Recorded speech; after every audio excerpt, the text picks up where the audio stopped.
vamos conversar com o meu xará, Daniel Vargas. Ele é professor da Fundação Getúlio Vargas, aqui em São Paulo e também no Rio de Janeiro. Vamos falar sobre alguns estados da União que estão dificultando a utilização de leitos em UTI por pacientes, Kate. Bom dia, Daniel. Seja bem-vindo aqui ao Jornal da Rede Alesp.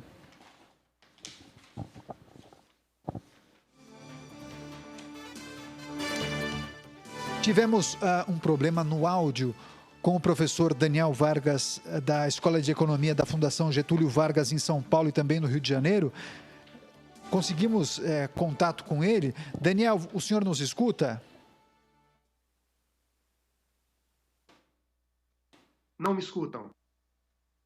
Agora eu estou escutando, perfeito. Então, seguimos com o nosso bate-papo, com a nossa entrevista. Daniel, para começar, o Brasil tem 34 mil leitos de UTI para tratamento de Covid-19, mas em alguns estados, algumas pessoas chegam a morrer aguardando o atendimento. Neste caso, o Estado pode ser responsabilizado pela morte? Bom, eu acho que é importante fazer duas considerações preliminares. A primeira é que nós estamos lidando com um problema que é crônico no Brasil e no mundo.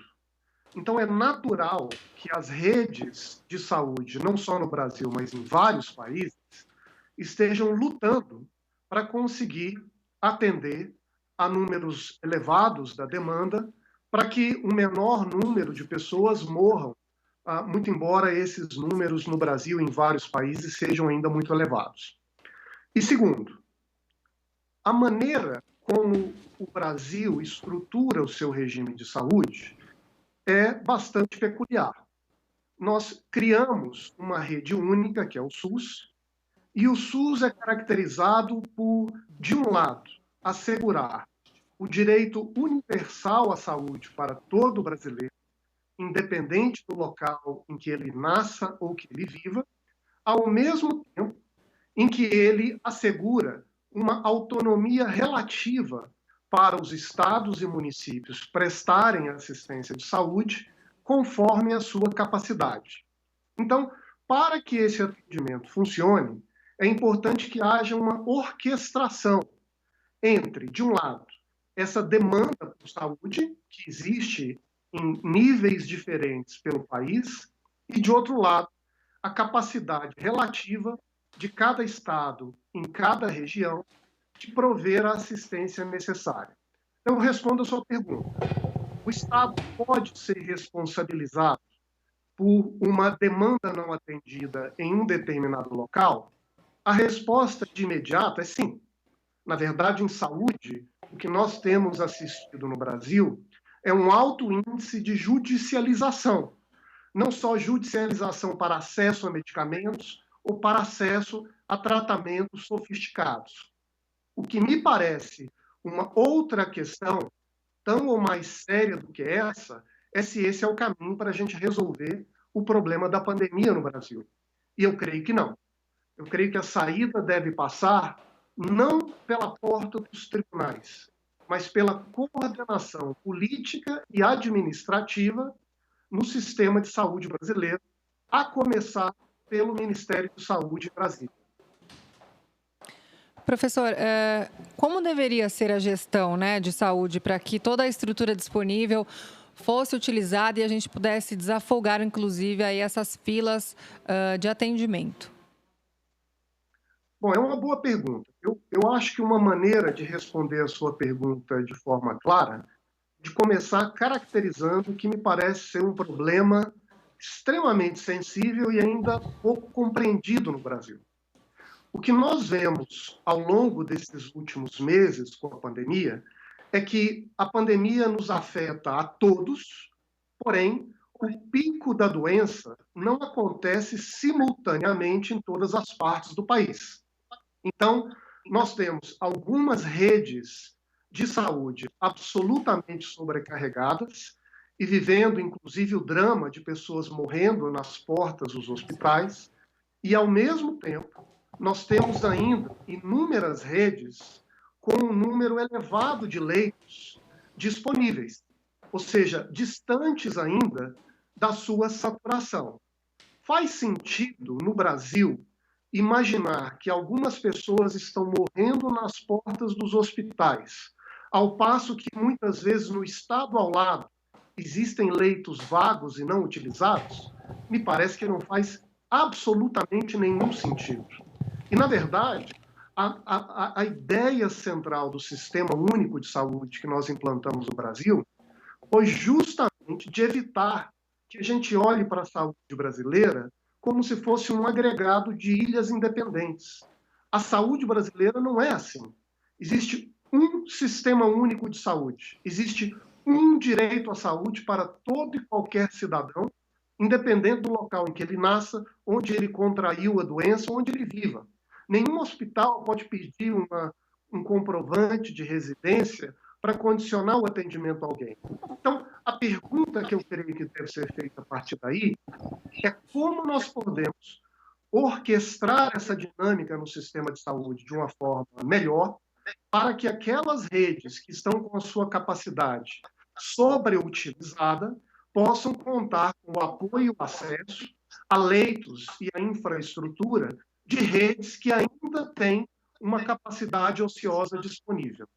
E a resposta-chave para essa pergunta passa por uma ação do Ministério da Saúde e do governo federal. O SUS tem como seu órgão central de articulação o Ministério da Saúde. E as autonomias dos estados e municípios, ela é condicionada a essa operacionalização do regime. Ou seja, o direito à saúde não é do cidadão de Pernambuco, do cidadão de São Paulo, do cidadão de Minas Gerais. Ele é do cidadão brasileiro. E o papel do gestor é de, portanto, agir para prover esse atendimento, naturalmente, na medida das suas possibilidades. E cabe ao governo federal realizar essa compensação, essa coordenação, para que o país possa aproveitar melhor a sua rede e atender mais pessoas, diminuindo com isso o número de mortes. Professor, mas para implementar esse sistema ou essa organização que o senhor acabou de falar, o senhor entende que bastaria um acerto entre o Ministério da Saúde, o SUS, com os estados, ou o senhor entende que isso passa também por algum tipo de ajuste ou aditivo por parte do Poder Legislativo Federal?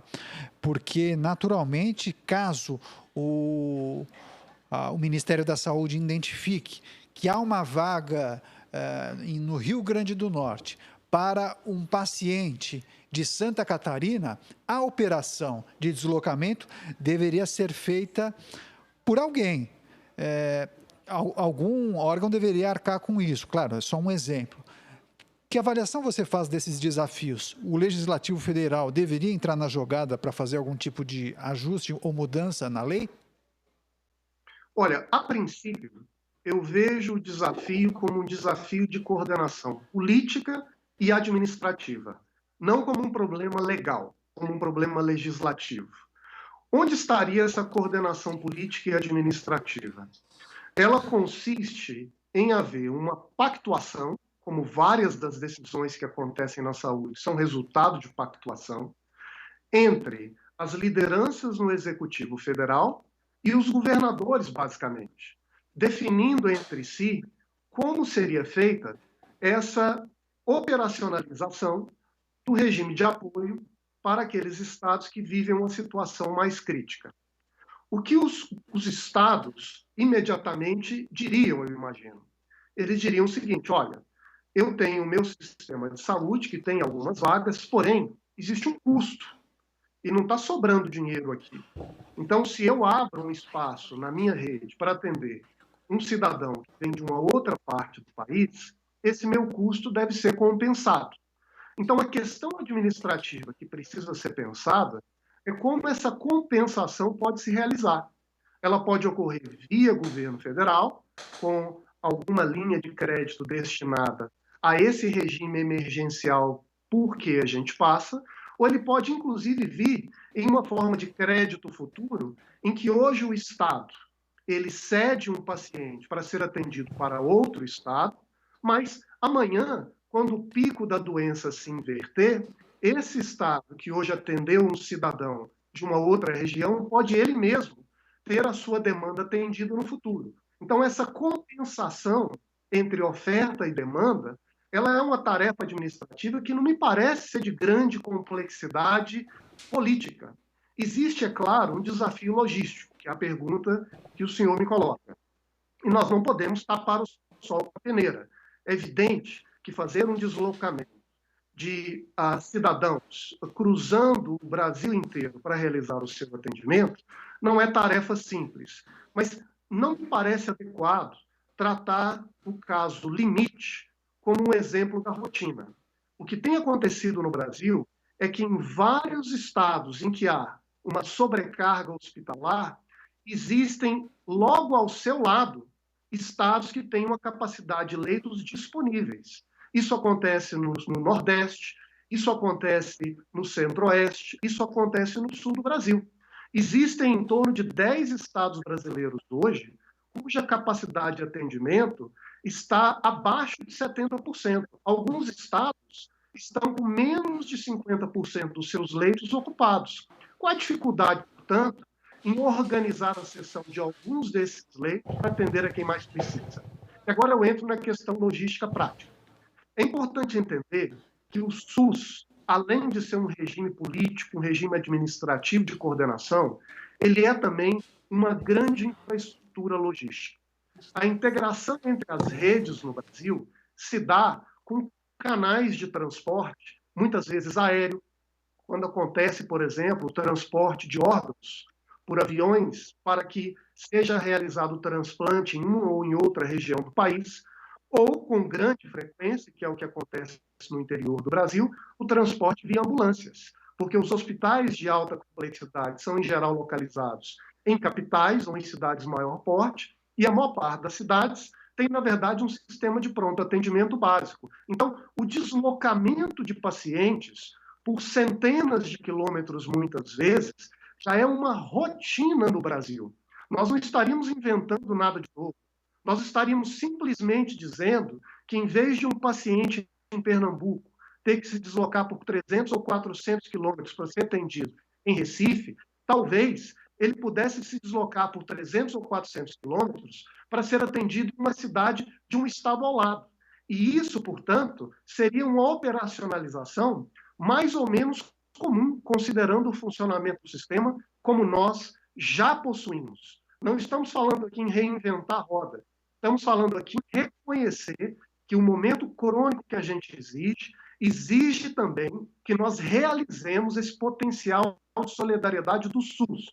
A ideia de solidariedade não é uma abstração, não é um direito vazio, é um orquestramento institucional real que pode salvar vidas. Daniel Vargas, professor da FGV aqui em São Paulo e também no Rio de Janeiro. Ele fez uma radiografia dessa problemática em torno dos leitos no Brasil